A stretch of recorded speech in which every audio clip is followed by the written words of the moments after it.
শিমলা ঠান্ডা হাওয়ার মধ্যে গরম গরম hot and spicy chicken momos. আজ হলো day 2 of exploring Himachali food and হিমাচলে এসে হিমাচলি মোমোস না খেলে তো বড় মিস হবে। তো চলো মোমোস খাই। আমরা আবার চলে গেছিলাম কৃষ্ণা বেকারিতে, মল রোডের আইকনিক স্ন্যাক্স জয়েন্ট সিন্স 1928। আর এইবার আমরা ট্রাই করলাম ওদের চিকেন মোমোস, 6 পিস ₹90-তে। একটু কস্টলি লাগলো বাট টেস্টটা টোটালি ওয়ার্থ ইট। মোমোসগুলো ছিল জুসি, স্টাফিং ছিল ভেরি ফ্লেভারফুল, আর সাথে দিয়েছিল green chutney, spicy red chutney আর মেয়ো।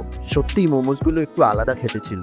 তোমরা কি মোমো লাভার? কোন টাইপের মোমো ভালো লাগে তোমাদের সেটা কমেন্টে জানাও। And Don't forget to like, share, subscribe and follow.